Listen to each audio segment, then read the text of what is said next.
Good evening, everyone. I'm calling the meeting in order. Welcome to the June 10th, 2026 meeting of CB11's Land Use, Landmarks, and Planning Committee. My name is Jason Villanueva, and I am the chair of the committee. This meeting is now going to call to order at 6:44 p.m. tonight. We are joined by District Manager Angel Muscane, the staff liaison to our committee. In order to conduct an efficient meeting, let's observe a few ground rules. No one may speak until granted the floor. CB11 members, if you have a question about board business or wish to make a motion, please raise your hand. The chat function should not be used for CB11 business or questions about agenda topics. All such remarks should be made on the record. When a member is given the floor to speak, I will identify you and you can unmute yourself so that you can speak. Please keep your questions and comments succinct and germane to the discussion. Members of the public, if you have a question or comment about the subjects on the agenda, please raise your hand and wait to be recognized. Roll call. We will now take attendance by roll call. Stephanie Arroyo, Jessica Elliott, Nelson Rama, Beverly Pavon, Present. Derek Stampone, Present. Benny Torres, Jason Villanueva, Present. Candy Vivas Vasquez, Present. Nye Whitaker. We have quorum. Excellent. The adoption of the agenda. The agenda for tonight's meeting was distributed ahead of time by the board office and was posted online. If there is no objection, we will adopt the agenda as stated. Committee members, if you object to adopting the agenda, you may raise your hand. Excellent. Seeing no objections, the agenda for tonight's meeting is adopted. Jason, we don't have minutes. Corrected. We're gonna pass over the meeting minutes. I owe that for last month. Announcements. The following affordable housing plan applications have been submitted to the Department of Housing Preservation and Development. 1700 Park Avenue, the proposed development will consist of 213 residential units, 56 of which will be designated as affordable at an average of no more than 60% of AMI to the mandatory inclusion housing program. The affordable housing plan applications and supporting materials are available on CB11's Land Use and Landmarks database. Presentations and discussions. We're now hand it over a project update on the National Black Theater, Great Mixed Youth Development at 2035 Fifth Avenue for 15 minutes. Alice Cooper Hackman, Ray Harlem. Nice. Yeah. No, Ani's is not here. Will and I are. It's all right. It's okay. It's just what was on the agenda. We will adjust for the minutes. So you guys got 15 minutes starting now, 6:47. You have to 7:02. Okay, perfect. And is that 15 minutes MBT portion? Includes everything. Yeah. It's an update. Yeah. We're very familiar with the project. We just want to make sure that you have been maintaining commitment to. Perfect. We're done. I can start if you want to just begin clicking through. Oh, Thank you. Right, bird goes on. Yeah. We love you, George. Yeah. We gotta shrink it down. Okay, so here's some exterior photography. I'm sure everyone has. That's where we are. Here are some interior images where you can see some of the artwork that we've collected from local artists around the Harlem area and around the greater city area. Lobby,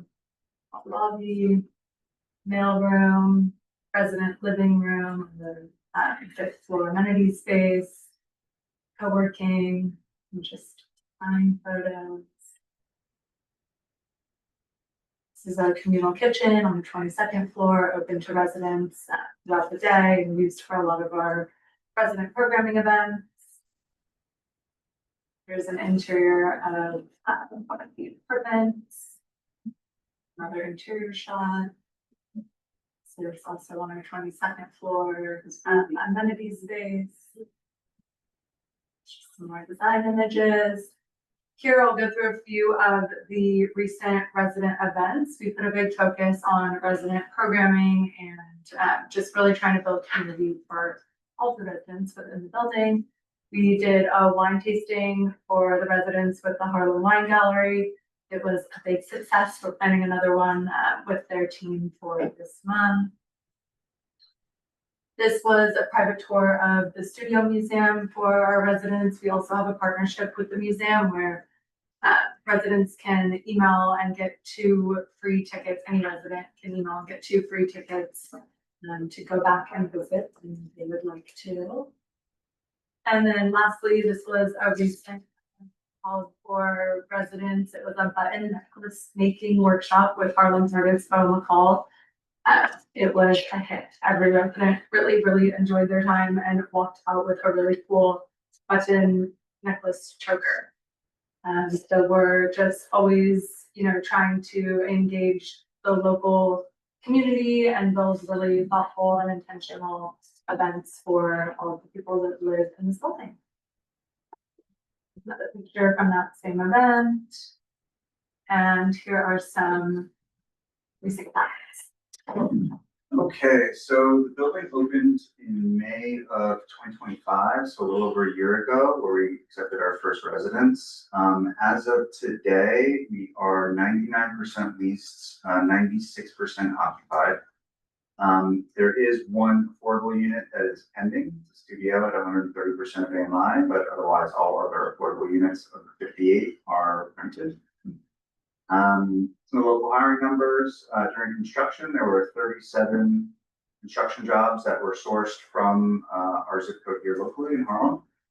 And then ongoing property management, we have 9 total employees at the building.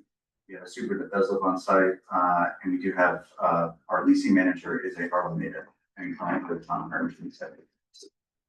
And then as far as the retail commercial component, we have 2 retail tenants on 125th Street that are currently occupied and open. Industrial Bank, a local bank here in Harlem, as well as Club Pilates, a Pilates studio. We do have a vacant unit on the corner of 125th and 5th. We're still out looking for a tenant there. It's a 1,233 square foot space, so small, efficient space in the corner. We are in negotiations with a local F&B operator for the cafe component that lives in between the MBT entrance and our residential entrance on Fifth Avenue. And then the second floor we sold late last year to a local user who is going to build out the space themselves and then ultimately occupy it. That's it. Congratulations. I'm successful. All right, any questions? Stay down. I mean, not that it would matter now, but how many people were hired in total? I know 37 were local. How many were hired to do the job in total? No, I don't have those numbers handy. I can get back to you though when it's before. Okay, that's it. Thank you. This is based on the second floor that you mentioned at the end, that you're looking to lease or that they bought out. What's the intended use, what's the anticipated use for that? It's still not totally clear. It is an educational user. So it's either going to be administrative offices or some sort of educational program. And how much space are we talking about? The entire space is 20,000 square feet, including lobby and back house, but the actual second floor is 17,000. Thanks. Jamie, So the theater, how are you integrating, working together? Well, we have a little presentation too, so I can do our presentation in the 15 minutes and then. yeah, you can go ahead. You guys got 10 minutes. Do you want to open up that? Yep. On this slide, so- Thank you. Where did I put it? Here. Okay, so, hey, George. How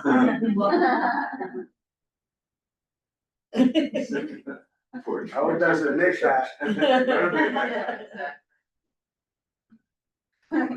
He's on mute, but he's just So many gesturing. signs, don't they? Let me see.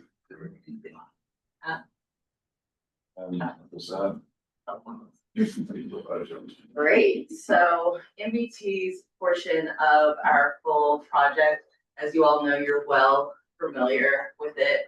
We'll just go over intros, project summary, construction timeline, community engagement, and then happy to answer all of your questions.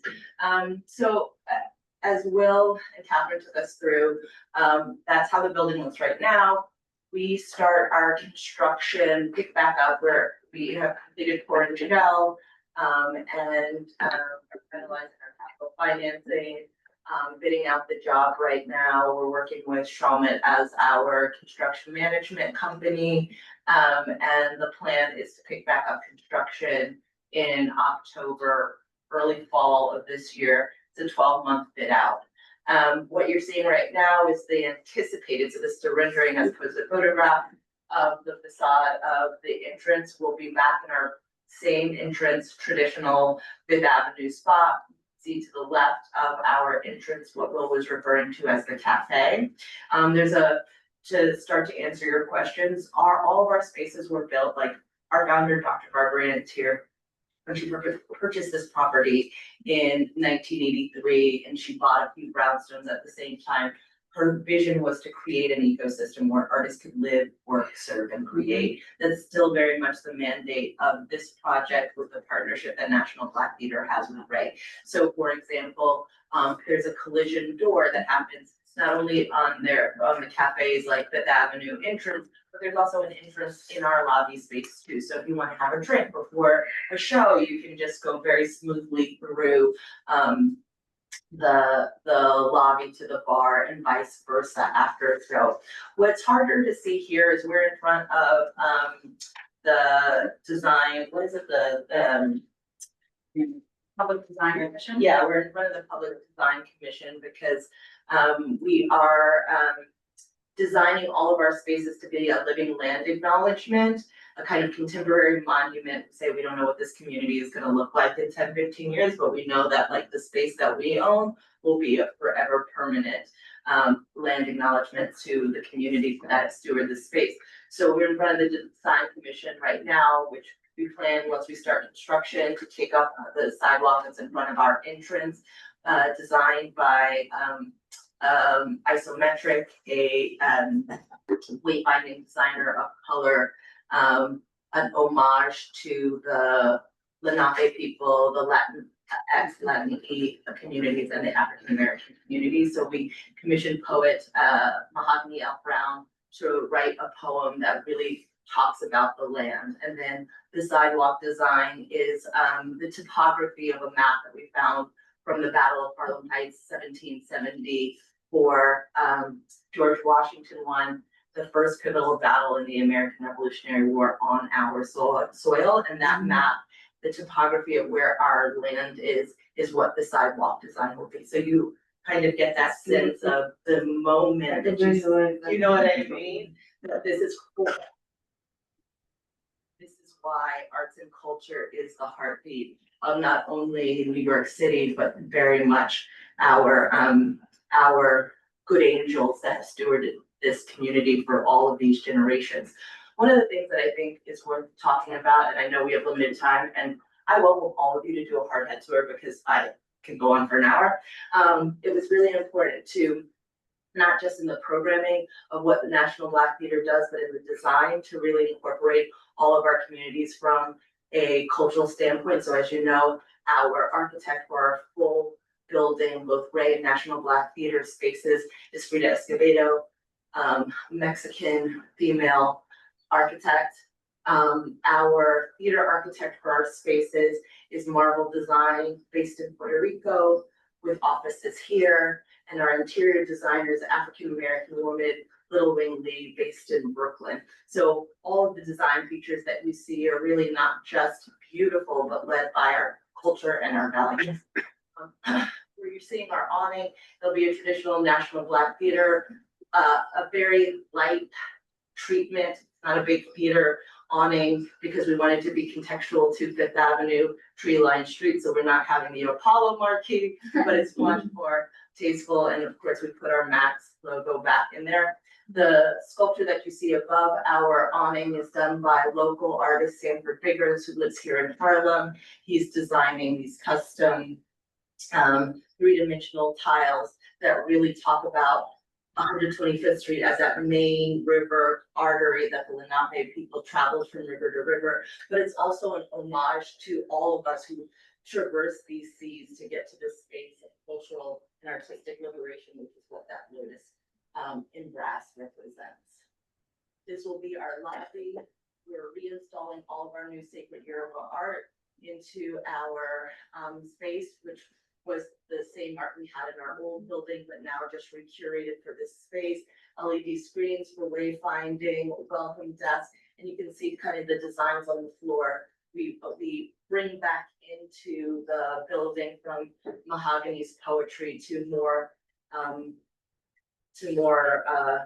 poems and affirmations of our original company members on the floor. In the back, that's a floor to ceiling water feature. One of the things that the community loved before was that we had a waterfall outside of the building. Kids would throw pennies in and make wishes. So that'll happen in the back of the lobby. Now, our floor through spaces on the third floor, you're looking at the main artery, our Audrey Lord Great Hall, where you see the murals on the walls. Those are all projections.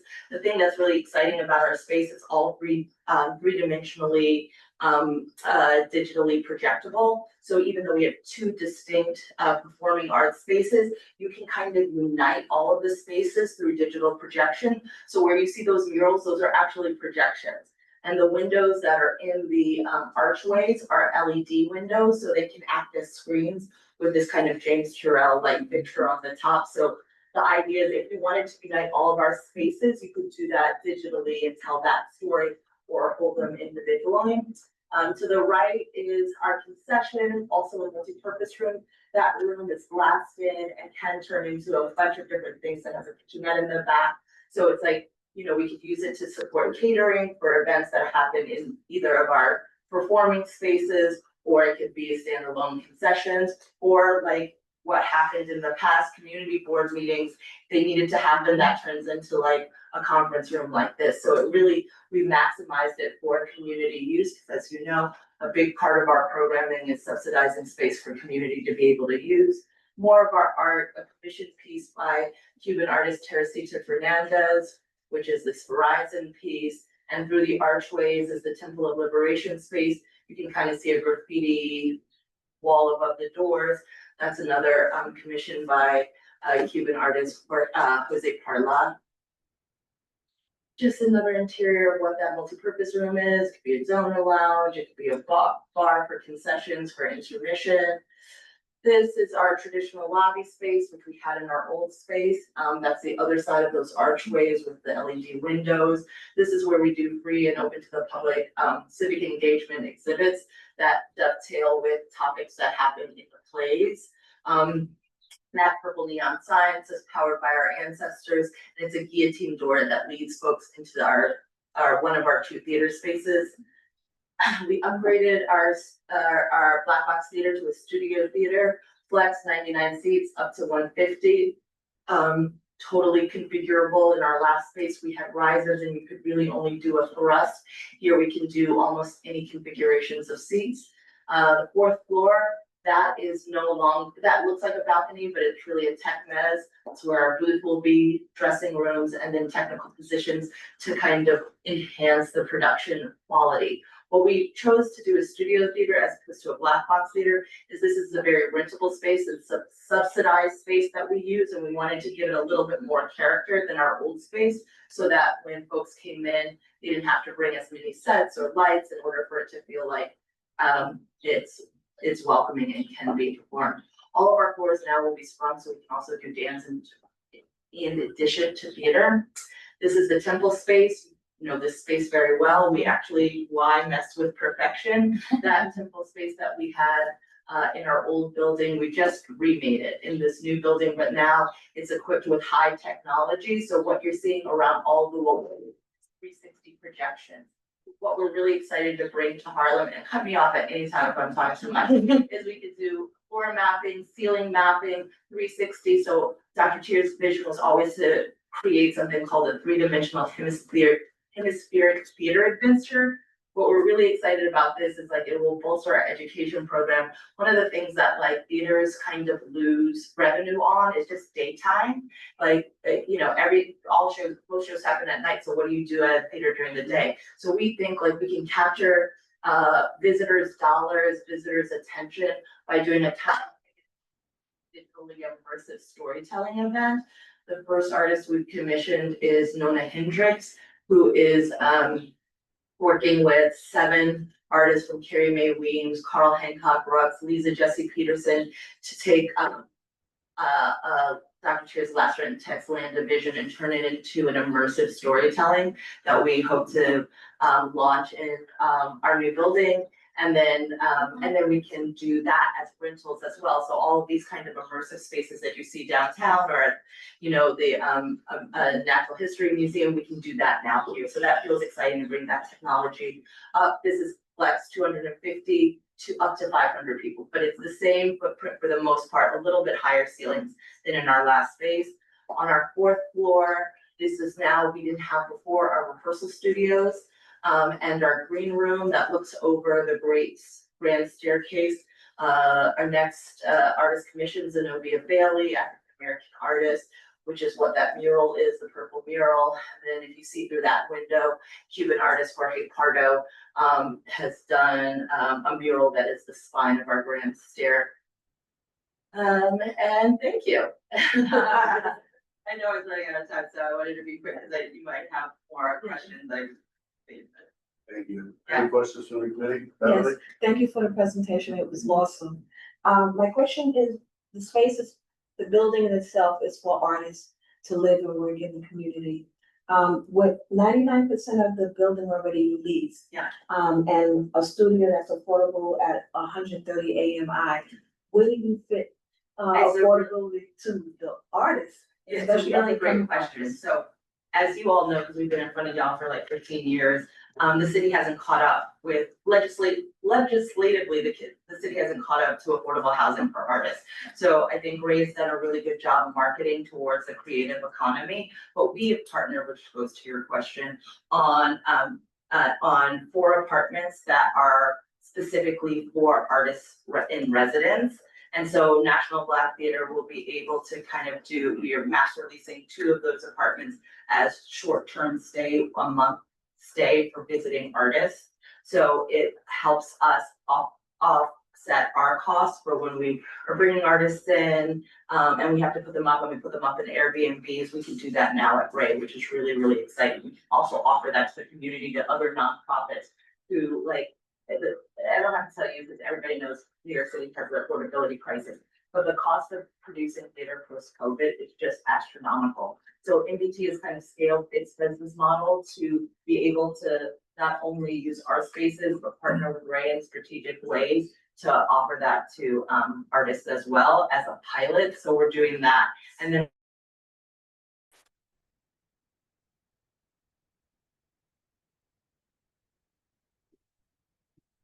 always kind of incorporated the arts and artists into their kind of model. But that's specifically how we're doing it. We, obviously the residential part is not our part, but the way that they've marketed it, I would say really has, like there are all types of artists that live in the space. Roderick, who's a local artist, has moved into the building. He is also a personal trainer. I know like he does classes affordable for the community in the gym spaces. So where we can find collision with our creative community, we're doing as they showed in some of the pictures. And then we also have 2 additional apartments that we condoed out in Ray that are our offices. And what's really lovely about that is like the dignity of their amenity spaces are afforded to the artists that we support. So as we have our playwrights in residence, our directors in residence, our producer in residence, you know, they get to use the library, the co-working space, the courtyard. So that's kind of the way we envision it as an ecosystem where we really lean on each other to support each other's kind of programming.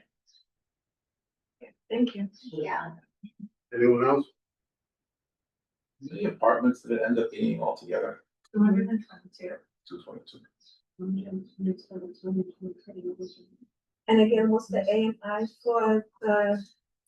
Yeah, so it's 25% of the unit count is affordable, it's 58 total units. Of that 25%, 10% is at 40% Green Line, 10% is at 60, and the remaining 5% is at 130.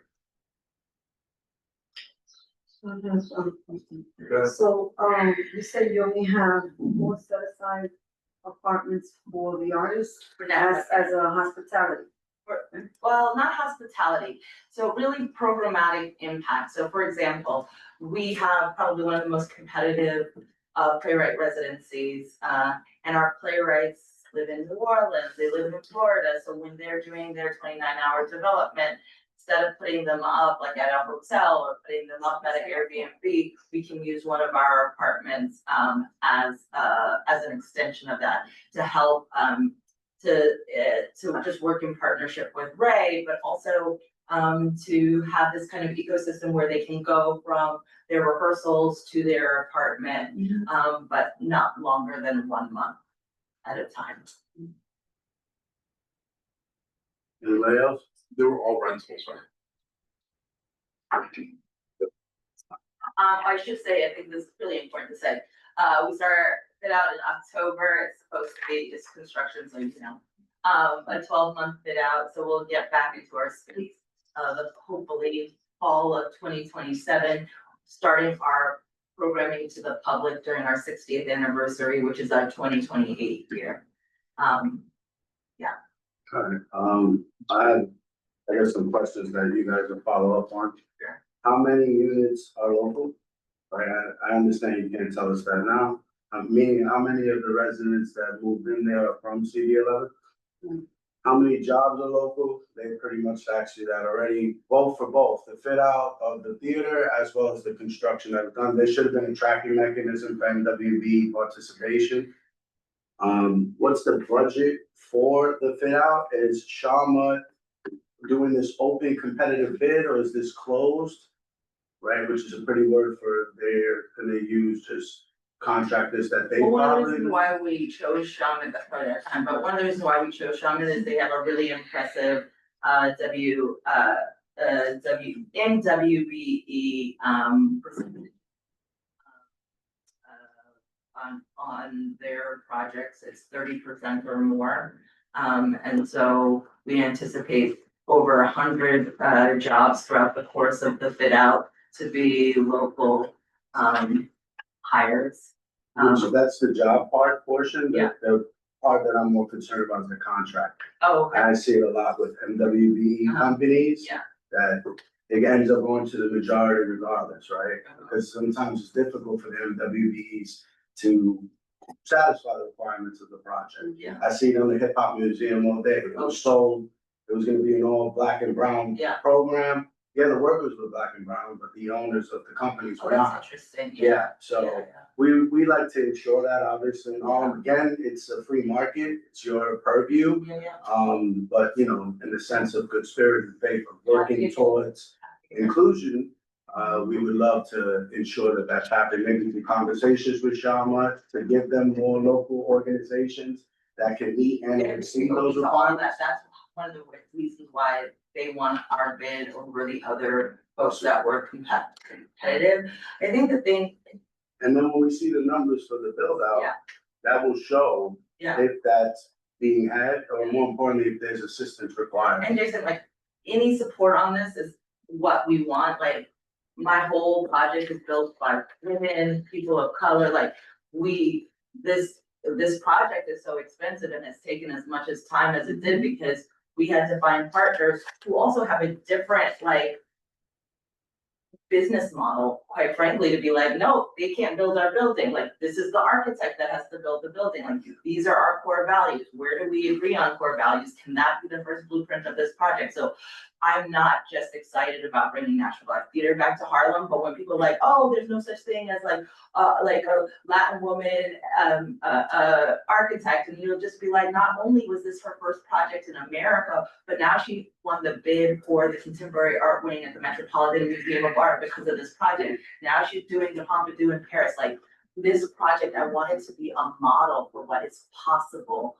when you believe in what it is that we believe in. Well, because I can tell you from personal experience, it's difficult to submit a bid on a project when, you know, especially with the culture, the arts, there isn't that many projects, right? There isn't that much cake out there to say that I've had experience doing 5 years, get the bond, can't do the project. So what I've seen a lot from minority business owners is they window dress the companies by partnering with majority firms Oh, interesting. and joint venture, and then it kind of it doesn't deflate the value of the Like, what effort. is it down? I see it. Yeah, so it's like, if we're ahead of it, like you're telling me the project's starting in October and we're in June, you know, Shama probably already has their bidders list, and if there's a way that we can assist in that process, we would love to. I think the board, I can't speak for economic development, but I'm 90% certain we would love to be a part of that process. So, Yeah. that's pretty much They're also it. looking at the cedar project and, Who's this? I'm sorry. Shama, okay. I'm very well aware of Marvel. I've heard Marvel a lot lately, but you know, again, it's for the future, right? Some of these other organizations and other up and coming architects that we would love to give, or builders an opportunity. Is there anybody else? I really appreciate you guys coming out. I know we've been reaching out for a few weeks. Cause we, you know, our constituents access, everybody sees the Apollo Theater and all the work that's being done by the majority on that. So it's good to see that we have something in the district that's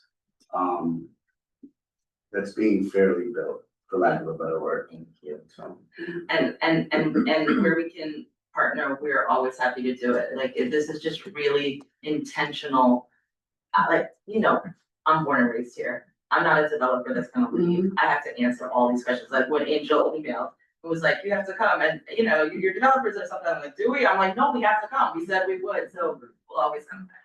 We'll always answer the questions to the best of our ability. but you know, we help market your product as well. Yeah. It all works. Yeah, we can't wait. So if nothing else, I would like to move the agenda along. We all would love to watch the Knicks game. Yeah. Let's go ahead. Thank you. On the record. All right, next topic, discussion presentation about community partial utilization survey by Derek Stampone. You got 10 minutes, sir, and it's now 7:15. All right. Thank you to all the superiors. We'll be in touch. Thank you. Hey. I'll go to your email. Oh, okay, you don't know. Yeah. Thank So while, Thank you. while I just point up, so last month when we had those folks from like DCP and HPD, a couple different people, kind of trying to address the questions that we had about what data, what information, does the city get around vacancies? And we were not really thrilled with the answers, right? They're kind of like, well, it's a really, really hard thing to do, and we don't have it. But one thing that the person said that inspired me was when she said, well, what you kind of have to do is go out into the streets and actually like collect the data. And I thought, okay, this sounds like something I could potentially help with, is sort of being able to. And to give context, this is all related to our request to HPD and DCP about doing things with vacant properties. In retrospect to what the vice chair is sharing, it's been years that HPD has been advising us that if we see something, say something, to use some type of tracking mechanism. We have a lot of developers in the area that do it already for affordability. But again, I appreciate Derek taking the effort because we're making the outcry, and you guys have heard me on more than one occasion. The agencies are here to help. They've been promoting themselves to be here to help. They told you their challenges, and I really appreciate Derek taking this initiative. And I hope some of you other members, you know, work with him to try to get something done over the summer, so then that way when we come back in September and we're repositioning on this request, that we have some data that we can provide in our ask. So what I did is there's a database called Pluto, which the city has, right? That just lists every single parcel in the entire city with a lot of different information about it. I took that and then I filtered it down to just what is in CB11, and then built this website, which is what you're seeing here, that plots every one of those parcels on the map.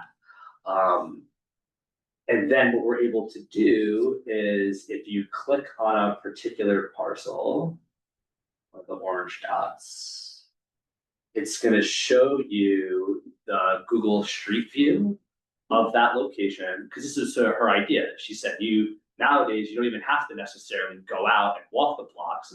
You could use, Google Street View and pull it up. So there's information here from Pluto about the building. And then the idea is the person who's doing this, which could be anyone we wanted to get involved with this, anyone on the board, or while you're sitting at home, it's intermission at the Knicks game and you're trying to find something to do. You would click this survey, and what it's done is it's pre-filled in the information about that particular parcel, and then some questions that would be answered about it.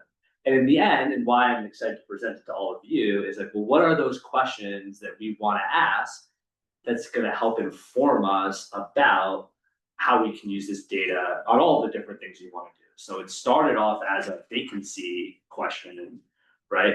But if we think there's other sorts of things that we may want to ask, that is, you can pick up on by sort of viewing it from their Google Maps review, that we can update or come up with whatever these questions are. And the idea would be, and part of it, I haven't put this feature in yet because I'm waiting for us to figure out like what we want the full survey to be. But then what would happen is someone would fill in the survey, and then going back to the map, it would change from an orange dot to like a green dot, for example. And our goal being, however many property parcels that we want to designate. I did have some back and forth with George. George gives me good feedback. And especially since we're focused on vacancy, one thing that would make sense is, to remove the things that aren't residential, right? And to maybe, remove the city home, right? We don't need to do a review of the NYCHA, for example, right? And again, that would just be a single dot. Like so I haven't removed those yet, but like when you look at those, they're not exactly like the street map view. And well, my point is like we can, right now, I think it's like over 2,000 parcels, but we could as a group decide like, okay, let's focus on these. And some of that is built into the filtering here. So if we said we really wanted to focus in on like the brownstones, right, the multi-family walk-ups, right, we can filter down to those, for example. If we wanted to look at the mixed use, right, things mostly along the avenues, right, we could filter down and focus in on that. And again, the idea being we could get support from the full community board or really anyone. It's just what I wanted to show all of you tonight, so I can take any questions. And I'm thinking, we can of course obviously discuss, but like we can send me some emails about like what questions things make sense, and then maybe we work on it for the next month and then sort of send that out to everybody. And before I take questions, just let me start off that you can communicate, right? We're not Congress, right? You can communicate outside of the board. You can work on things outside of the board. Again, if you end up getting to a position where you're holding a meeting, that's a different discussion. But having working sessions, collaborating, it is all in your purview. Derek is going to keep me informed, and the more that I hear participation, the higher likely that I'm going to be interested in you continuing with us at committee, right? Because we need to start delivering to the agencies, especially when we're making outcries. And like I said, I really appreciate you taking the initiative, Derek, because there are members on this committee that have been making this complaint for years, and I've always asked for some type of effort to be made, so I appreciate this, all right? So Jessica, Elliot? Yeah, thanks, Derek. I'm just curious about the lower left.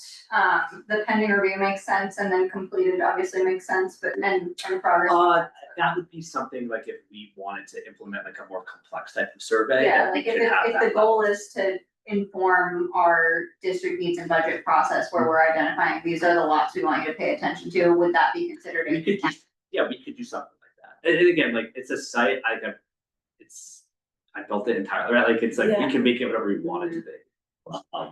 And again, like it's funny, I was like looking like, oh, like what would it take to do this for the whole city? And it's like you can't have a Google sheet big enough that holds all the Pluto properties. Like it's like, you know what I'm saying? Like it's once you start looking at it, it's like it's crazy the amount that's out there, and you can see why there is not, this doesn't exist already because it's such a huge, there's such It's an undertaking.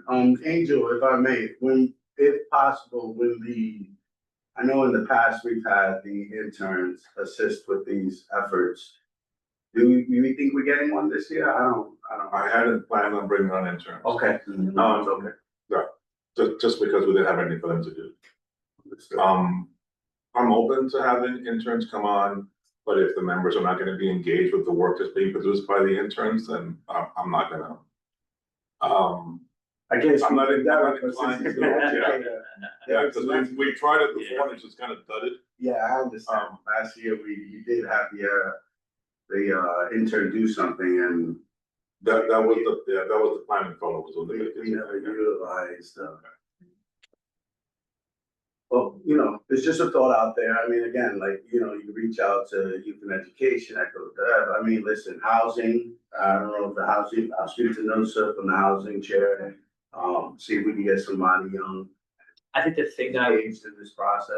I think the thing I wanna do is like, we could even do something, cause like I know we've had conversations around like Third Avenue, for example, right? Like, so we don't have to necessarily start with the whole district, right? Like we could decide like, okay, we wanna focus on a particular corridor, right, a particular little segment, and then sort of just keep going out from there. And the reality is you know, right, like the Google Maps view is only gonna be so accurate, right? It's also not perfect, right? Sometimes you click one and it's like, it puts you inside of the store, not outside, right? So like, it's not gonna be just as easy as look at the Google Maps Street View and then do it. You know, I do think there is some value in still walking around, like in your little, on your block and like all of that kind of stuff. But that may be another way to get to something that feels like actionable, is like picking just a smaller pocket of the district, whether it's a class of buildings, you know, a particular avenue or street, but knowing that we have it all, right? So as we're working on it, you know, I think it'd be amazing if we got to the place where all 2,200 parcels, someone has thought about and like given some information. So we feel about it. How much is HPD gonna pay us? I think it's awesome. George, what do you think? You looking forward to helping us out? Yeah, here you go. Unmute yourself. Yeah, okay. I think it's great. I think this sort of thing is really wonderful. As I was telling Derek, is that we could augment the Plutos, so we could filter this a little bit more. Like, you know, we have the rent stabilization database that we can tie to this, and so we could pick out, you know, not only the residential buildings, but how many units, how many of those units are rent stabilized, and you know, that may be like an indicator of vacancy, right? You know, if you have a lot of rent stabilized units in a building, people may be trying to empty it out, right? So that it gets easier to demolish, right? And you may see this correlation between rent stabilization and excessive vacancies. So I think this is great. I always love, you know, this is cool, right? like, That's how I feel. yeah, right. So, And that's just you're so on cool. board, George. Your office is on board with us. Yeah. So, Yes, sir. so in terms of the surveying, I think I think Derek was speaking towards this, like, you can get but so far with the, you know, with the data that's available in the sets and the pictures and the Google and all that, yes. But there's value in going out there and looking for yourself, right? Like, you know, like have spending some time on the pavement. And I think that, to his point about like isolating certain areas, okay, we're gonna do Fifth Avenue from here to here, or Third Avenue from there to there, wherever it is.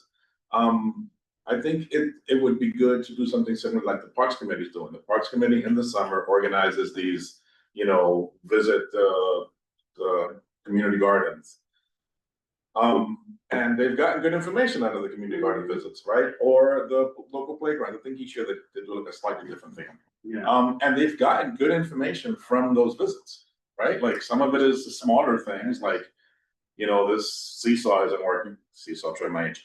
But this play equipment isn't working, or hasn't been painted, or is rusted out, or like a gate or something, to like bigger things, and that you're only able, or you're best able to document by just actually physically going. And I think it would be a good idea to organize, this committee into going out and, you could get coffee afterwards and whatever, and then just go look at it, like, oh yeah, that building's been empty for this long, or et cetera, et cetera. I think it's a good idea. I'm sold on it. Like, my would tentative to schedule that for August. Yeah, my hesitation, with assigning it to an intern or to a fellow is then once that person's work is done, the engagement of the body. Not to slight, but let's just, be honest with each other here.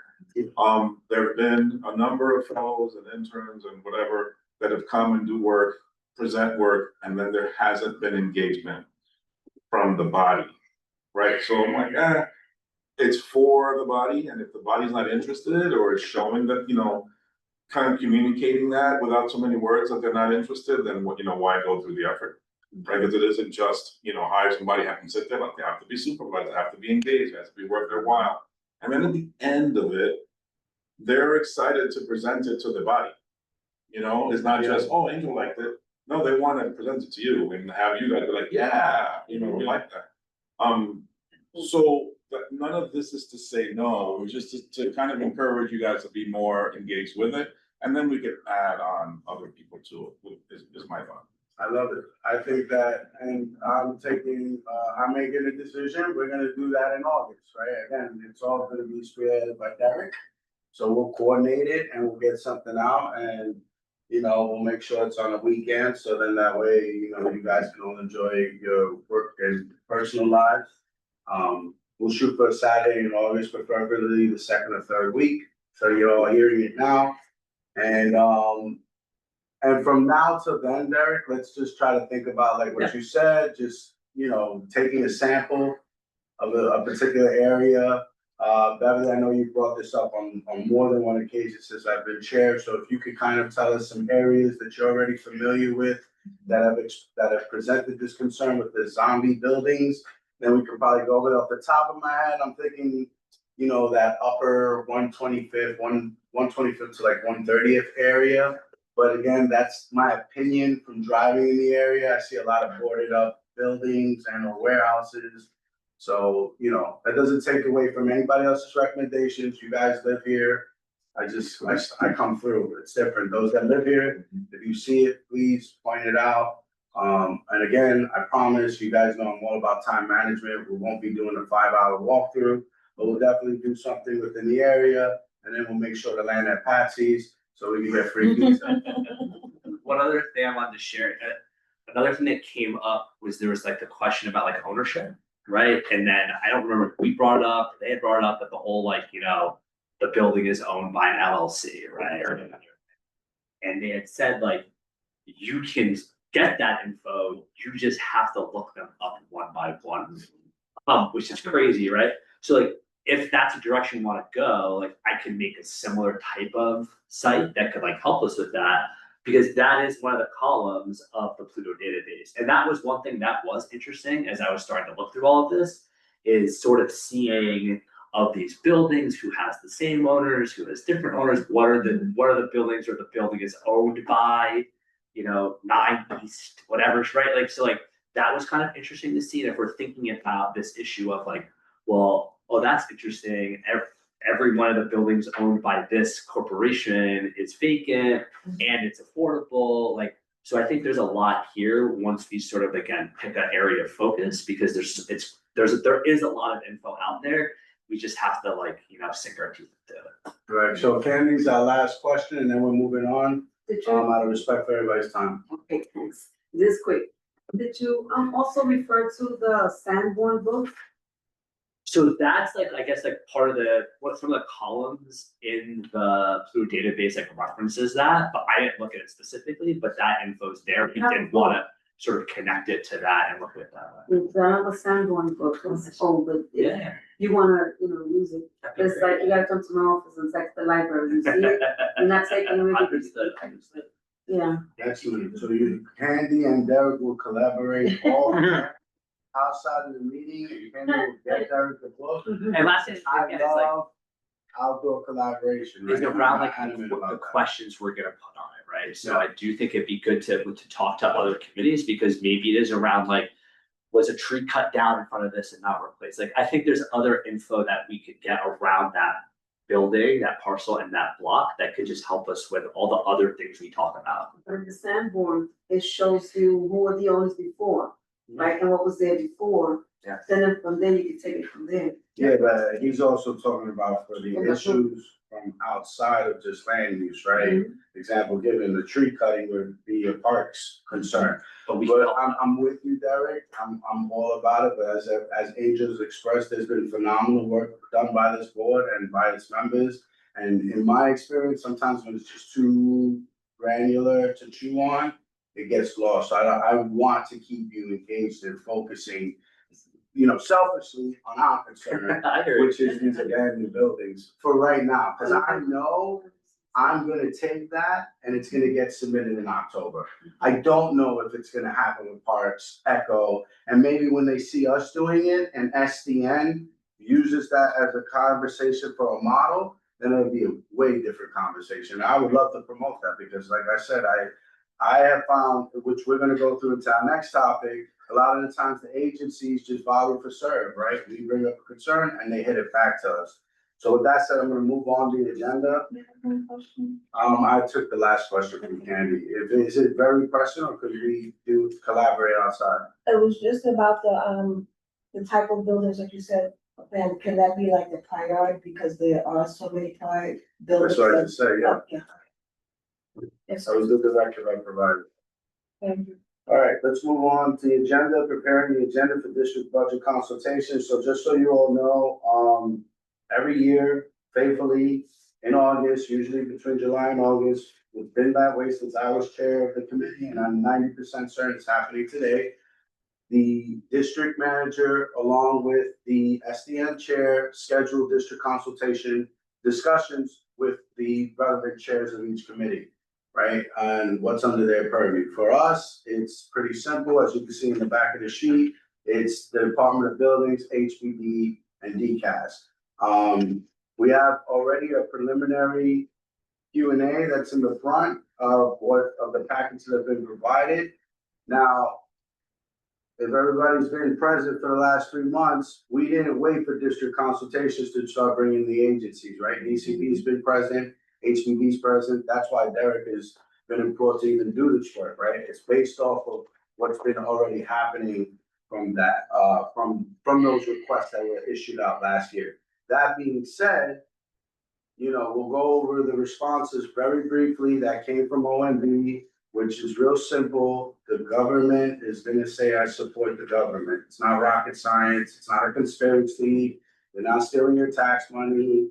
The reality is we have to do some work, and that's why it's called civic engagement, emphasis on the word engagement, right? Which means we need to collaborate. Forgive my sarcasm, but honestly, a lot of the times I've seen since I've been a board member is we complain, we yell, we whine, and then we disappear when it's time to do the work. And I would love for us to take a position, a more formal position in submitting our questions. I'm gonna be present, Adem, our chair of the board, is gonna be present, Andrew's gonna be present. There's not gonna be no secrets, they're all recorded. If you have a question, concern, please, it doesn't have to wait for this formality of today. We just wanna get something to SDN. So in the interest of cross-committee collaboration, as my previous vice chair used to promote all the time. So the questions here for HPD, please provide responses to these questions in writing. Please provide a detailed list of projects, including project unit counts and HPD's new development pipeline. Please Harlem an updated timeline for when you anticipate these projects will go into active development. What is the status of HPD's plan for development on publicly owned sites in CD11? Please provide a detailed list. I'm not gonna read them all out. They're right in front of you. I would copy and paste this, if you don't mind, Angel, to DCP as well. I don't think DCP is on this list. There's the. Okay, I missed it. Yeah. So those use the same. Does anybody have any questions relevant to what's in front of you? So, Sure. if I may, these guys, these are just taken from a previous year's set of questions.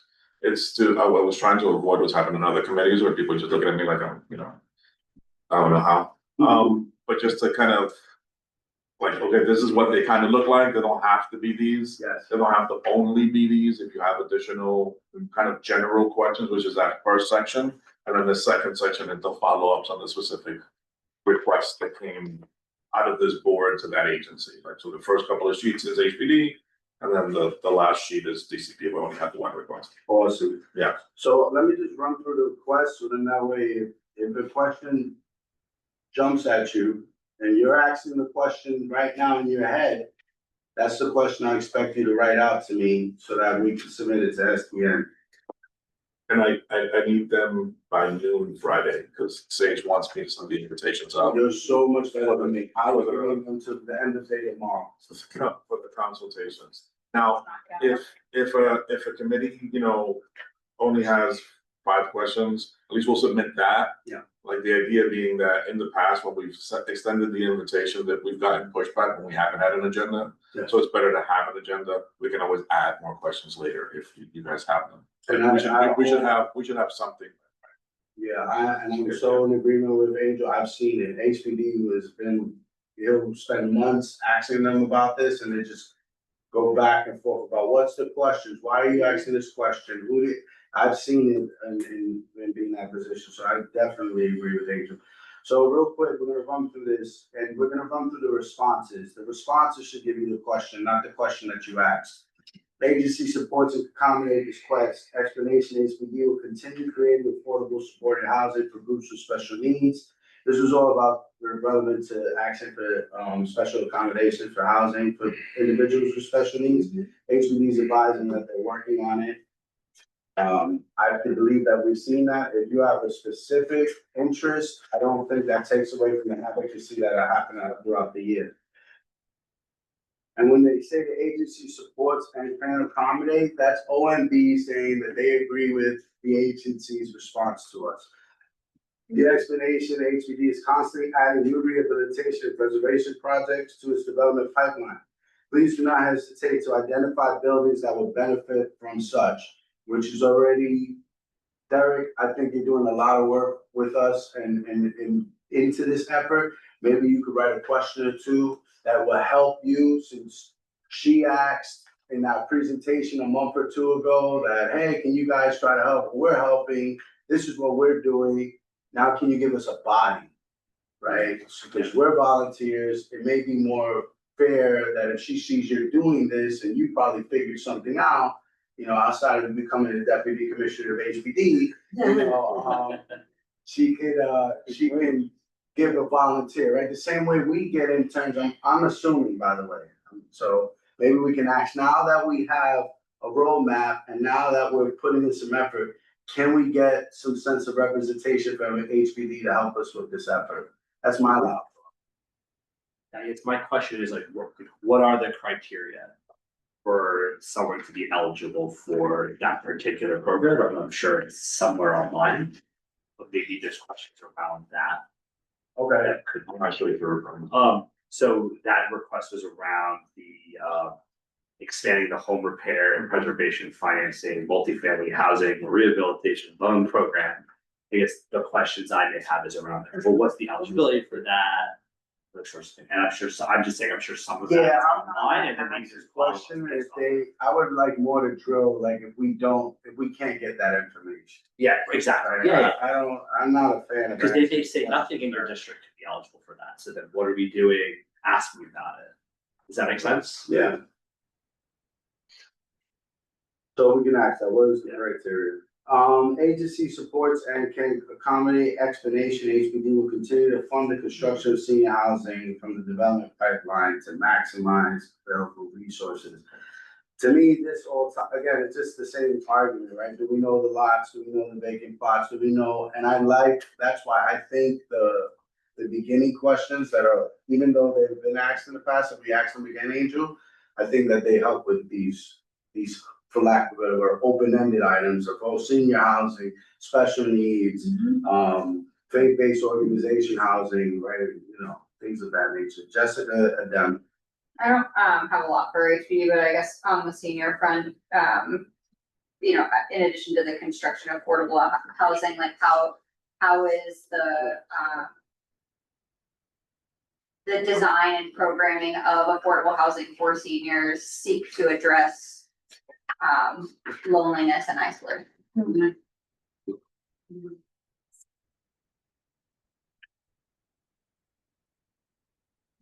Next, and then, Yeah, just, some of the some of the requests are very specific to our community and then others aren't, such as the senior housing one. We don't ask where that senior housing is. I would say when we do ask some of these more general ones and they say they are accommodating it, we should then get specific about what's being done here. And then moving forward, maybe start trying to frame all the questions specifically to our district. Because they could be doing it and not doing it here, and then what's that doing for us? yeah, so in general, we'll rebuttal to everyone that they say that they're doing it. Please, how does this apply to CB11? Please direct and advise us to the program. You know, I don't wanna get, this is why I don't like the terms, because then they can just scapegoat with that term, right? We want that overall synopsis, which I think Angel did a great job in acting in the forefront about what's down the pipeline, but that being said, specific to each request, we'll just automatically ask that question as well.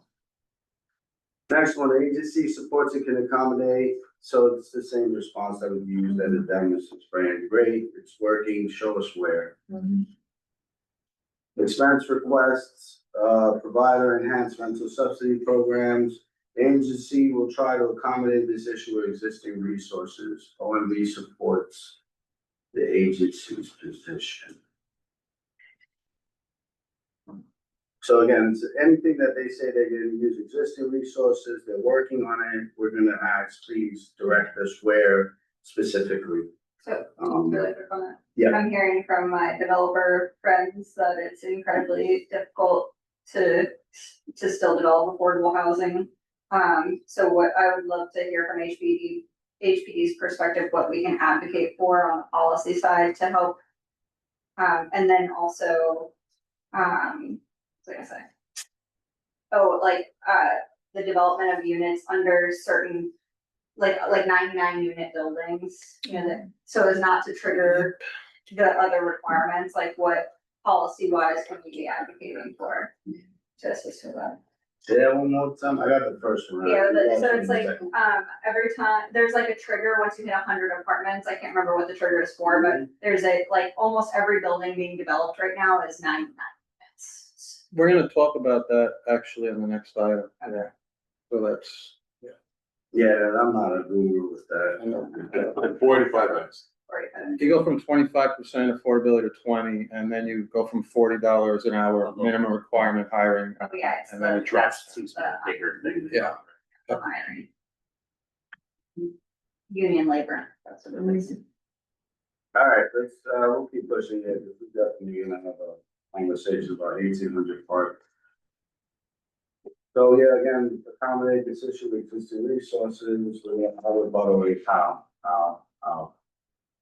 Agency supports and can accommodate explanation when there is a rent or maintenance between conditional land and development. Agency frequently organizes workshops and weekend proceedings and residential disability.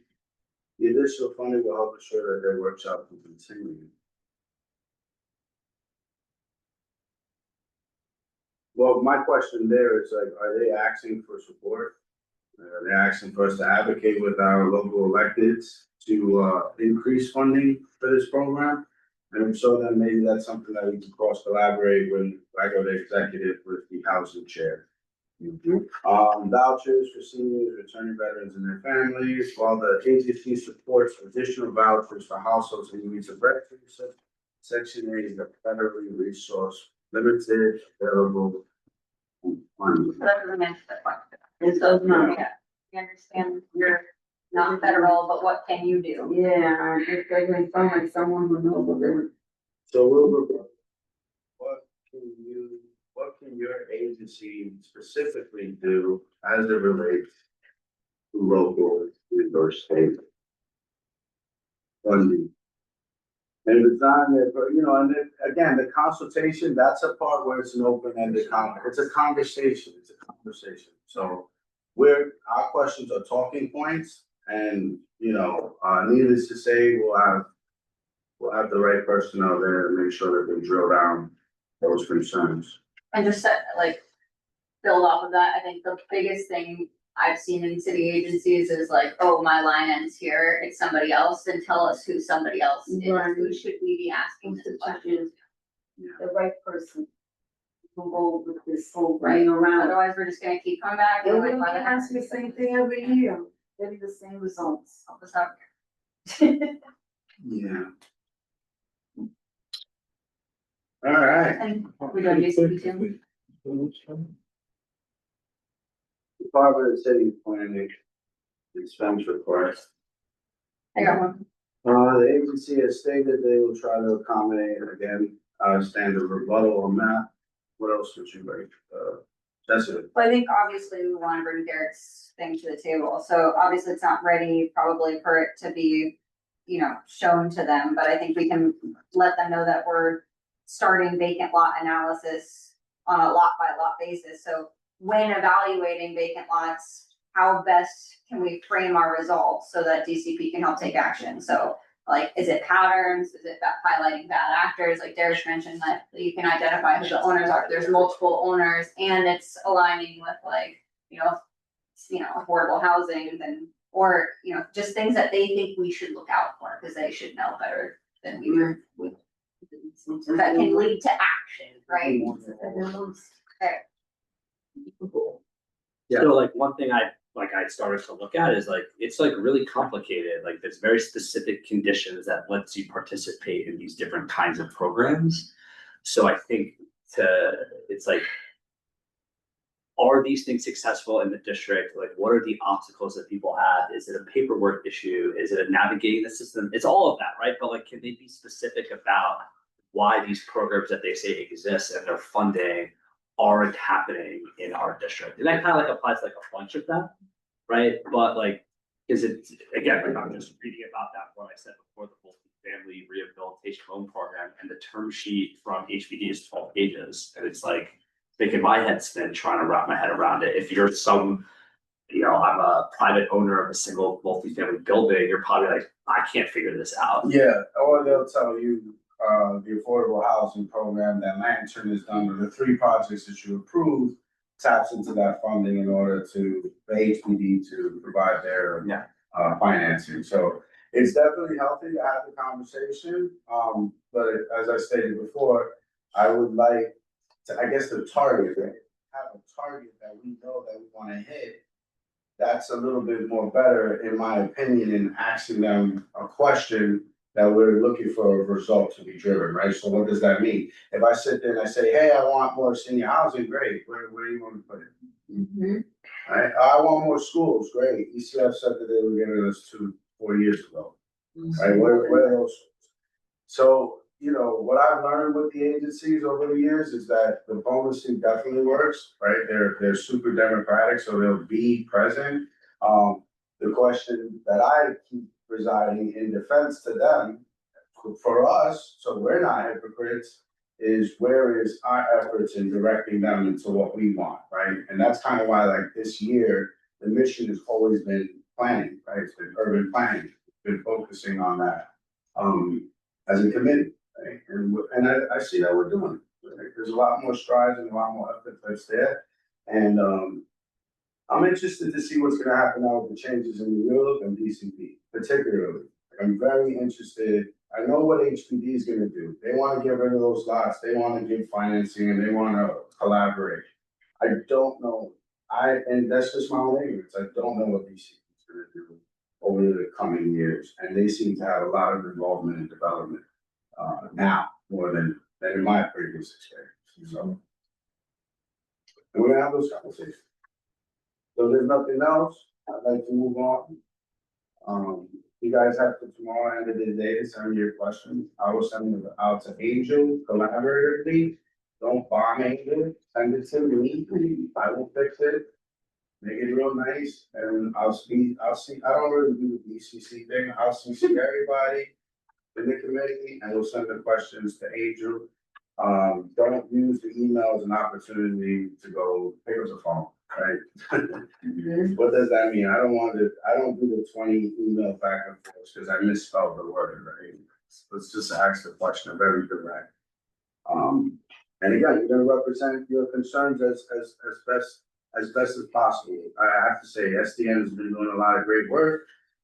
As you can see, our chair is very, very active, in what's going on in the district, so I'm not too concerned where it has been in the past, about being ignored, so. Let's move on to our final topic of discussion, and this one I'm gonna swing over to Adam. So just to bring you guys up to date, Congressman called me about 2 weeks ago, asking me, about my opinion on this property on 1800 Park. I have no opinion, because I'm not aware of the project, right? I don't know the specifics of the project personally. Nothing's been presented to me personally. So I'm sharing that as the board. The question was related to, what the community wants to see. I think Angel and Dan could give us a little bit on where the project is, what they think they're gonna go. But, as always, when we have a concern, I like to bring the parties to the table, right? So we're gonna have an open discussion. We're not taking a position. So I'm gonna say that right out flat. We're gonna do our homework and we need to bring this developer in to have further conversations. I think that I'm very open to that. And again, I don't know what the congressman did, so then if you do, please, you have the floor. All right, so like you, I spoke to the assembly member, Gibbs, and State Senator Clear. They were trying to, I guess, maybe with Angel and you and me, see what we knew and gauge what we felt about this. I obviously won't take a position, but long story short, I believe the owner of the property now has Clipper Equities. This has been sitting vacant a long time. It's been sold multiple times. It's a brownfield cleanup site.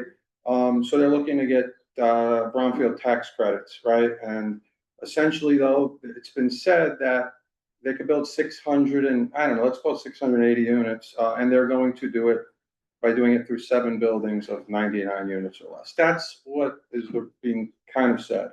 So they're looking to circumvent that, $40 an hour minimum pay on the construction. And I believe you lose 5% of the affordable units. It goes from 25% to 20% for the 485X. So I mean, I expressed when I spoke to both of them that my concern was you're going to give them tax credits, and they're still going to go and try to do as little as possible. And that was my concern. I understand that they might believe that by doing this, they will get something built where there has been nothing. But there's also the possibility that they get these tax credits. It's possible, I'm not saying it is, that they could monetize some of the tax credits they would get from this and still not build. What I do find interesting is, despite expressing those concerns, and I don't remember exactly when those phone calls were, I believe as of May 26th, the state senator and assembly member put a bill forward, I believe supporting this, which I find interesting. The state assembly supported the project? They put forward a bill to give them the tax credits. I mean, we could double check that. I don't like when I'm the only one doing that, And that's the point of the Well, let conversation. me, yeah. Homework, because, and to be clear, no city or state official called Jason. It was federal. The congressman called me, right? That now, and it's an open conversation. We can have a conversation about it. I never got back to her. We never firmed up what her position or what she's rallying for. So I just want to be clear on that. Yeah. I didn't speak to the assembly or the city council, and I'm pretty certain if I get. Cordell, is that who you spoke to? I mean, it was a congressman. Well, he's saying she, so that's why I'm. The voicemail was sounded feminine, so unfortunately, I'm not. Well, I don't know what people identify as. it's not here nor there. The two I spoke to have now sponsored, from what I can see, a bill to give this one-off tax credit to this specific site. So what that says. Specifically, that's the brownfield. Yeah, Tax credit. yeah, on 1800 Park Avenue. So I've spoken to Angel. I sent Angel today at 5:30, as I promised them, the contact info for Clipper Equities, which is, we may want to talk to our electeds again as well and find out, because I didn't know they had done this when I spoke to them. It might have been done afterwards.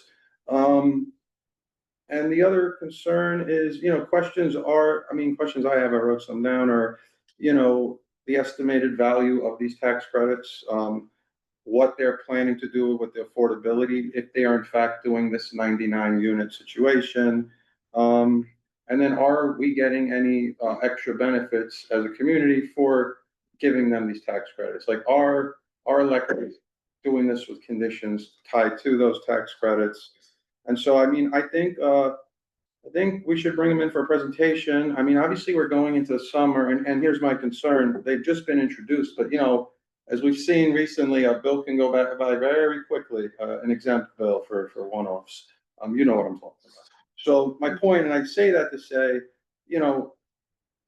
would they be doing any of this in the summer, Angel? No, right? They go on, well, they could, or? I don't know anything about the project. Well, no, I mean, no. Could the bill be going to, or does it pause now? Like with us, I mean, if we don't talk about this in the summer. It's not usually Yeah, in session okay. in the summer, but they've done weirder things. Okay, well, yeah, so I guess my concern is because they could have done weirder things, that we come back in September and it could be too late. I think go ahead. No, all right, well, I'm saying, do you want to wait till September to bring them in? Or do we bring them in at executive in July if we can get them here? Though, that's, I guess, my last question, because I think one way or another, they need to come. No, not the electeds, Clipper Equities. Oh, okay.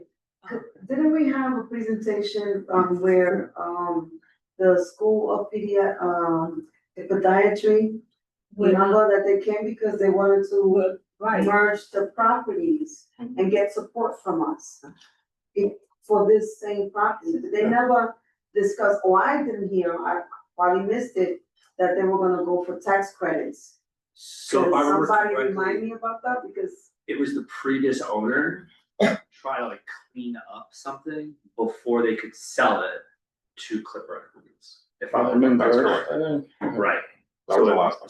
So who they were selling it to never came to us because they hadn't bought it yet. It was the previous owner. Or we haven't seen the new. We haven't seen it. and this sits on district, council, district 9. So. Yeah. I mean, clearly it's a state, right? They didn't put this in the county, they put this in the state, right? So, and my concern is that I did express concern with giving this without knowing what, and the bill does not say anything as far as I'm aware, except the justification is to incentivize this to be built. And I expressed to them, if you're gonna do this, what are you asking for in return? Are you gonna say then don't circumvent the 99 rule? Those were the questions I had, and I don't know what they did since that phone call. Not only that, we should be, they definitely should come back and give us, we should have some input. The 99 unit, how much, If it's- what's gonna be the affordability? I mean, it's a lot. This thing has been flipped so many times. That I can see White Perkins is probably in his grave when he rests in peace saying, I told you so. He was very upset that he supported this project back then. For it to have this project that has never come to fruition. And it's been over, Jesus Christ, it's gonna be like more than 15 years. 15 years. More. A lot more than 15 Okay, years. that's what I'm saying, more than, Yeah. I didn't wanna say 20, but just about. You can think the properties, don't think yourself. Yeah. I read that it was 15 years. So the bill is, there was an agreement that it was a brownfield cleanup site. And that there would be tax credits for it. That's going to expire or Right, has expired. And so the bill is to say they're extending the window that they could claim those credits that had never been Correct. used. Is that just for this specific lot, or is it for anyone? No, here? this lot, It's just for an exemption. to extend the time, to extend it. That's like spot. But getting tax credits, you get bonds and, I mean, I don't know. I'm just saying, the bill is to say that any of those unclaimed credits can be claimed, that they are extending the window. That's what this is. Well, and I'm gonna make mine 2 cents, since everyone's doing it. They're building affordable housing, right? That's our request, that's our need, It's affordable housing, the how it's being built, the why it's being built, the union argument. We can continue to have that conversation as time progresses and the project comes in front of us. As far as taking a position on the legislation today, that I'm not supporting that at this stage, because it sounds like we have a lot more homework that we need to do before we take a stance in debating with the politicians. Now, that's just my opinion. Angel and Jessica. So I'm bothered by an aspect of this that isn't the tax credit. Frankly, I don't care. People get tax credits for all kinds of nonsense all the time. The issue is that we knew absolutely nothing about the project, right? When I was called, you know, for like, where's the community board on this? I'm like, I don't know what you're talking about. I was an owner removed. I didn't even know that they had been sold, right? Because there's been no engagement with us. So I'm like, so they're asking me like, how many? I don't know what even to say to you. I need to know, to form an opinion, some of the factors of it. Is it residential? Is it commercial? If it's residential, how many apartments? How tall is it? And then I can start forming an opinion. But if I don't know anything of, you know, what the current owner's intentions are, it's kind of hard to say, oh, yes, let's support this, or no, let's not support that. Like, I think there's an issue with, you know, people communicating. So one, you know, yes, we're gonna reach out to the owner and try to get them to come in to executive this month or next month and talk to us and start, you know, forming that relationship and, you know, getting some of that information and then seeing where it goes. To the 99th apartment thing, we don't know that. There is speculation because that practice has been, you know, kind of common. This is potentially 700 units. How they would do that, I'm sure there's some wizard somewhere that can figure it out. I can't figure it out. We should certainly push that not be the case. Yes. But I think the first step is figuring out, like first establishing the relationship and trying to get some understanding as to what their intentions are. And I'm sorry, I gotta say something, I'm sorry, they did file plans, as far as I'm aware, to do 7 buildings. That's okay. So it's not a, But what I don't want to do is create a fire if we don't have a relationship, right? So should they go to executive? Because with all due respect, what is it? It's hard to work on something if you don't know the information. Be that whoever it is that has it, you have to share the information. So then, I'm not sticking my foot in my mouth a second ago. Okay, so. I didn't have it, I just looked it up. Well, that's the point, right? So as a team, we would need to be able to digest and exactly. My personal opinion, when we dealing with new developers, that lot, like you said, has been sitting there before I was born, right? Nothing's been happening. Something's happening. We should reach out to the developer. The developer should come with land use. Right. You want to send the executive and you're gonna have everybody in the executive give their, for lack of a better word, pessimistic perception for how it's been viewed as opposed to giving the development team the opportunity. They're probably still designing. And again, I'm being what they call devil's advocate in the sense that they're probably still trying to figure out how to make the project come into fruition, right? And if we start land basing them day one, you know, we might kill the project. That's just my opinion on it. I don't know the developer. I don't know what's going on with this project, but they, like I said, the congressman called. I know there's a concern that they're probably gonna go around and circumvent. We don't know that. So why not have them come in to land use in September, give them the time to figure out how they're gonna finance the project. And what if this bill goes through before that? That bill would go through with or without us. But I would think we would want to. State agency, right? All right. No, we're having a conversation. I'm actually practically. Right? No, I mean, I personally, does not impact me. I guess my concern is that they put a bill in that they were asking us questions about the day before. Yeah. So I mean, my problem is not just with the developer, actually my problem is with the representation. They were literally, well, no, I didn't speak to Congressman, I spoke to Assembly members, state senator, and I did not feel they were fully aware of what was going on. I believe a day after I spoke to them is when these bills went in. And I expressed concerns, and look, I am for the affordable housing and everything, but I'm not for them giving something for nothing. I'm not. That doesn't make any, and they're not gonna, they bought this, they're gonna build. And I think they can be squeezed personally, and we gotta bring them in. My concern is, I'd like us to take positions on this. I mean, everything we say can be kicked to the curb, but that doesn't mean we shouldn't say it.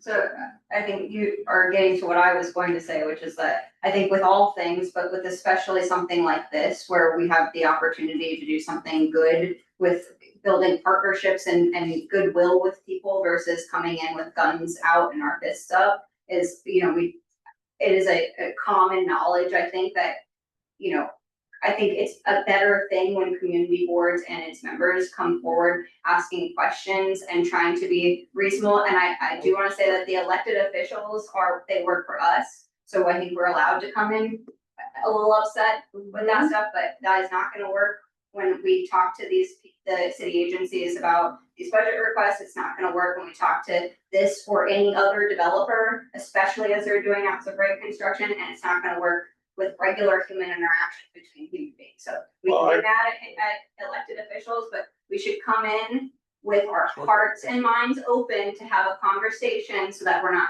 just angry at the outset. That's not gonna work. Can I just say something, Nolan? I agree with that. I don't think I'm angry. I think I'm just raising facts. I think we've been way too passive. It seems to be working with the MTA, with the task force, when before we didn't do anything. And we are aggressive with them, and they are showing. I thought I was on that Well, it never met, so I don't know why you should take that much offense to it. committee multiple times. And it met in 2025, it met a third of the times it's already met in 2026. Great. So I'm just saying to you, we all have different approaches. This is your committee, your guys' committee. I bought this here. You do what you want with it. I didn't come not knowing what I was talking about. I didn't come telling you what to do.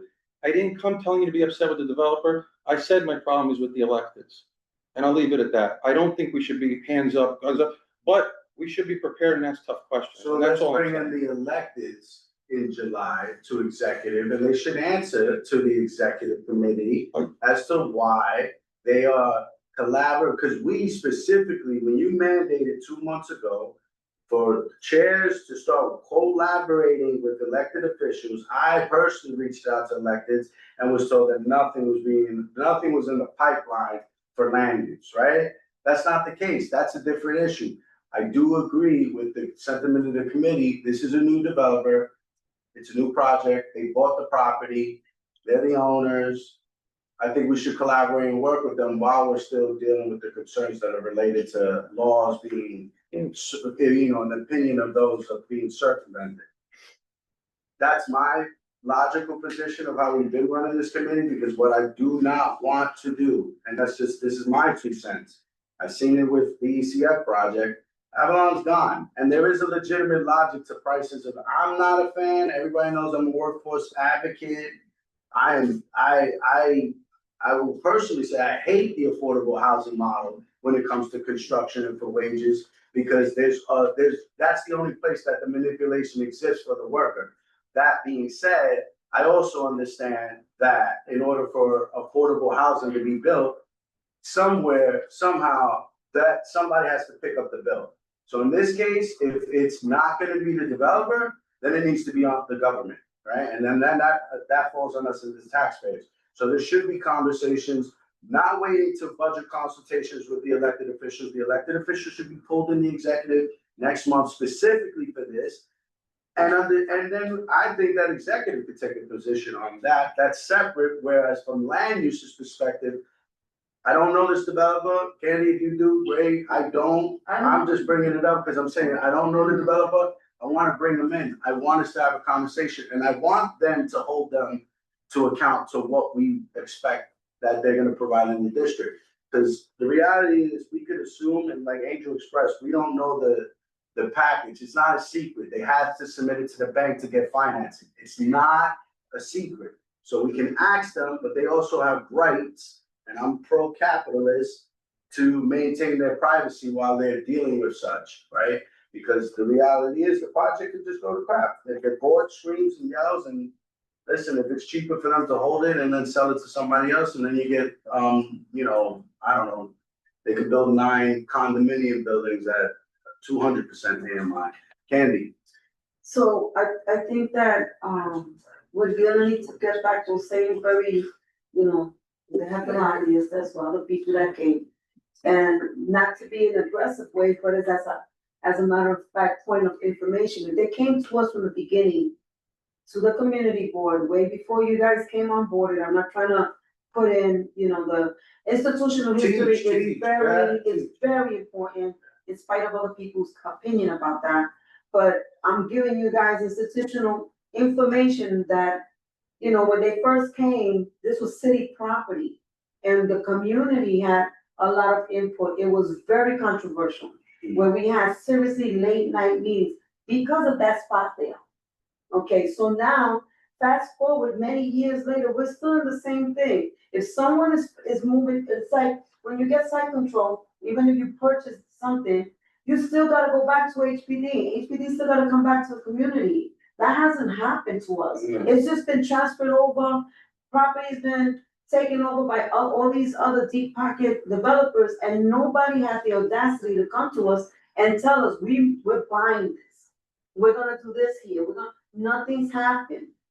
If the elected officials really wanna support this project, they should come and talk to us and tell us, this is coming right back to the pipeline, this is coming back to the fold, because back then, our elected officials respected the opinion of the input from the community board. And that's exactly what we need to get right back again, get everybody back to the fold.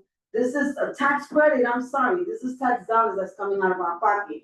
What they're gonna get out of it, how many units, what a rate the community is gonna get. Is they gonna get the tax credit for the commercial spaces or for the affordable housing units? You know, all together the project in total. There's a lot of questions that have to be answered, and you're right, it doesn't have to be in a hostile manner. We do have to have a conversation.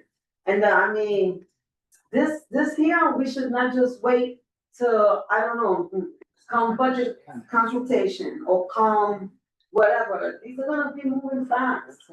And if they give it to the governor of assignment, they're gonna just go ahead and steamroll us, you know? So. The $1 million question is, can we wait till September? And as far as I'm concerned, on the developer side, 100%, we can wait till next year. We have no idea what the developers will do. The concern is the legalities of what you're bringing, the institutional knowledge and the information that our chair is aware as it relates to housing. And bring it exact. But it's been Bring it almost a exact, year. because I know Elsie, our council member picks up the phone, this congressman, I'll give you guys all the number, you can call and see what's up, take, and we'll figure out what that call is. The state assembly, I'm assuming is Eddie Gibbs, I haven't heard anything from him, right? I haven't heard anything from him since I've been land use chair, and I've been through 3 board chairs, and that man has never called or checked in as to what's going on with our district. I also didn't know that state assembly respectfully had that much influence, so, but Adam, you have the floor. This last thing, my understanding is that they're only building the affordability to get the 485X. So that's what's paying for the affordability. I don't think, and I could be wrong, I think they could build the same amount of units with or without the affordable. So they're clearly benefiting themselves by building this affordability to some extent. So this isn't like, oh, we're gonna lose. They kind of want to do this. So I think we just have to, and that I could be wrong, but based on what my understanding is, that's possible. So then we're not chasing away somebody as much as like, oh, well, they could just say not to do it. I think they want this. So that's just what I mean. But I agree with you. I don't think we need to see them right away. No. And I don't really want to bring things to executive. That should be a committee. So if that's okay, then we try to get the electeds there. You'll be there. To the committee. I agree with you. The politicians that are working in the background that I don't have no idea. Try to get them here. Have fun with them all summer. Derek. I just want to confirm that they have submitted filings to the Department of Buildings.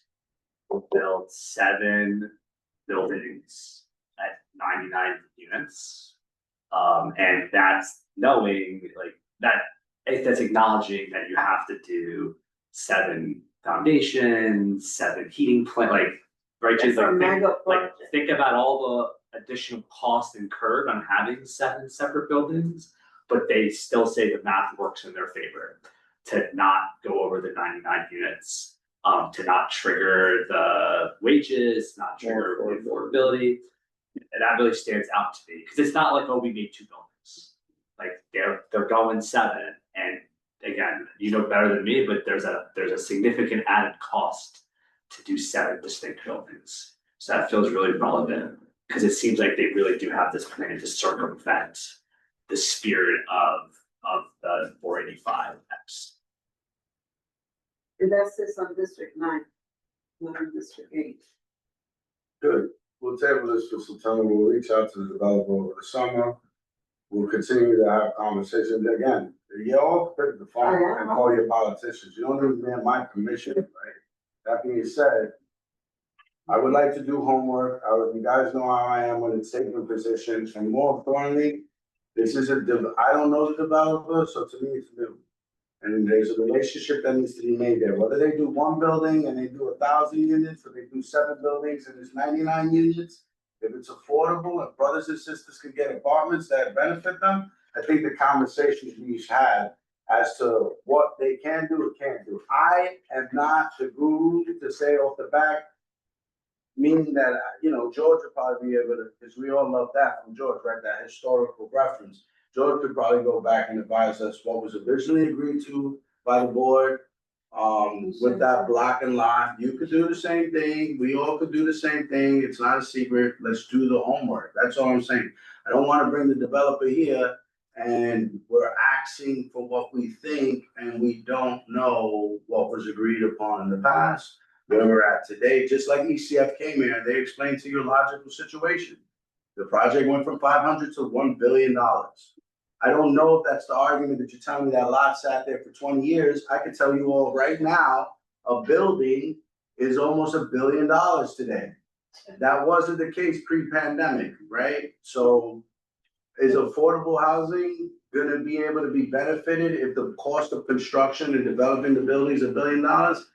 I'm not that financial. I have some common sense to it, but I'm not the guru. And we have partners in the district that will work with us and convey that information, right? There's a nonprofit developer that comes to this board all the time to work with us, so we can do some collaboration. It's not gonna die because the problem isn't just with the tax brown credits and 1,800 part. Our concern is the whole district and not being acknowledged. And honestly, it sounds like it's the state assembly, because like I said, Congress picks up the phone, council picks up the phone, state assembly. I'm learning as you're Googling it in the middle of a meeting. So are we. No, I hear you. But how do I make a righteous decision based? No, just giving information. That's what I was. That being said, anybody else on this topic? No, I think, Let's go next. yes. Next and final. Roll out. Let's go. We got next game in 5 minutes. I still gotta get home. And the angel. Go, sir. Yes. No. Yes. Stephanie Arroyo, Jessica Elliott, Nelson Rama, Beverly Pavone, Present. Derek Stampone, Present. Benny Torres, Jason Villanueva, President. Andy Rivas Vasquez, President. Nye Woodard. Yeah. Thank you.